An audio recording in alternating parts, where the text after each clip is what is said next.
इंदौर में भोजशाला के मामले में हाई कोर्ट की इंदौर बेंच में सुनवाई हुई, जहां पर कोर्ट ने कहा है कि इस मामले में सुप्रीम कोर्ट के स्टे के बाद ही सुनवाई हो पाएगी। दरअसल आपको बता दें कि धार में मौजूदा भोजशाला का सर्वे एएसआई के द्वारा पूरा कर लिया गया है और इसी को लेकर अब एएसआई की टीम ने अपनी जो रिपोर्ट है वह कोर्ट में सौंप भी दी है। अब हाई कोर्ट की इंदौर बेंच ने यहाँ पर इस मामले में आज सुनवाई होनी थी और इस मामले में सुनवाई भी चल रही है। आज इस मामले में हाई कोर्ट ने कहा है कि इस पूरे मामले में सुप्रीम कोर्ट का जो भी मामला है वहां पर यह विचाराधीन चल रहा है। सुप्रीम कोर्ट में केस की तारीख आगे बढ़ा दी है। हाई कोर्ट ने कहा कि इस मामले में सुप्रीम कोर्ट के डायरेक्शन का इंतजार कर रहे हैं। इस मामले में जो भी आगे के दिशा निर्देश मिलेंगे उस आधार पर सुनवाई की जाएगी।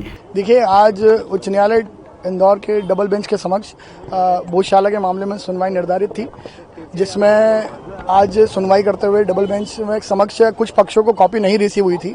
ऐसी स्थिति में उन्होंने अपना पक्ष रखा कि हमें कॉपी रिसीव सर्वे की नहीं हुई है, तो हमें भी सर्वे की कॉपी रिसीव कराई जाए। न्यायालय ने आदेश दिया है कि इन सभी पक्षों को कॉपी रिसीव कराई। आज संभवतः सभी को कॉपी रिसीव भी हो जाएगी।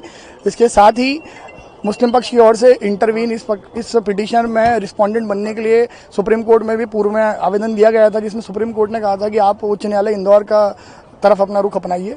और आज उन्होंने अपना पिटीशन में अपनी इंटरवीन एप्लीकेशन के साथ ही सुनवाई की प्रयास किया, जिसमें न्यायालय का मत है कि सुप्रीम कोर्ट की आदेश अनुसार ही हम सारी चीज़ें सुन पाएंगे। आप सुप्रीम कोर्ट से जो स्टे है वहाँ आइए, रिपोर्ट अपनी पेश बताइए, सारी चीज़ें अवगत कराइए।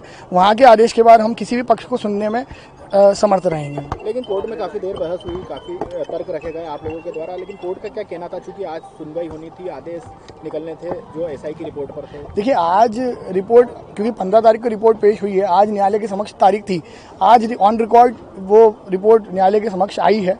चूँकि सुप्रीम कोर्ट ने सर्वे रिपोर्ट के ऊपर अपना स्टे दिया हुआ था, ऐसी स्थिति में न्यायालय अग्रिम सुनवाई करने की स्थिति में नहीं था, इसलिए उन्होंने सभी पक्षों को कहा है कि आप सुप्रीम कोर्ट के आदेश का वेट कीजिए।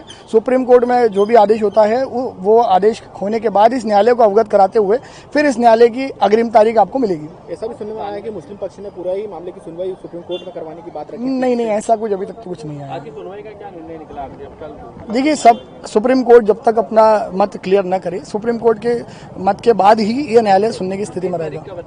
30 तारीख सुप्रीम कोर्ट में अनुमानित लगी हुई है और प्रोसीडिंग में कंप्लीट होने के बाद सुनवाई होगी और सुनवाई के बाद ही सारी चीजें क्लियर हो पाएंगी। इसके अलावा ये भी बात सामने आ रही है कि जो कॉपी नहीं मिली थी एसआई के द्वारा, पक्षकारों को कॉपी नहीं मिली थी, उसकी भी बात हाईकोर्ट की समझ रखी गई। ये वो कुछ अन्य पिटिशनर क्योंकि कुछ पुरानी पिटीशन भी चल रही है, वो उसमें जो पिटिशनर रिस्पोंडेंट हैं उनकी और से अपीयर होकर कहा गया है कि क्योंकि सेम सब्जेक्ट का मैटर्स है तो हमें भी कॉपी रिसीव कराई जाए। तो न्यायालय का कहना है कि आपको भी कॉपी रिसीव कराई जाएगी। अंतर सिंह वान्य करके एक पिटीशन है, उसमें सीनियर एडवोकेट अपीयर हुए थे और उनकी ओर से कॉपी रिसीव कराई। कलाम मुल्ला को लेकर सलमान खुर्शीद ने भी तर्क रखे थे कि मस्जिद को लेकर, वो उसी लिए आए थे इंटरवीन के लिए, पर उन्होंने न्यायालय का मत है अब स्पष्ट है कि सुप्रीम कोर्ट के आदेश के बाद ही सुनवाई की जाएगी। शिरीष दुबे, हिंदू पक्ष की ओर से अधिवक्ता।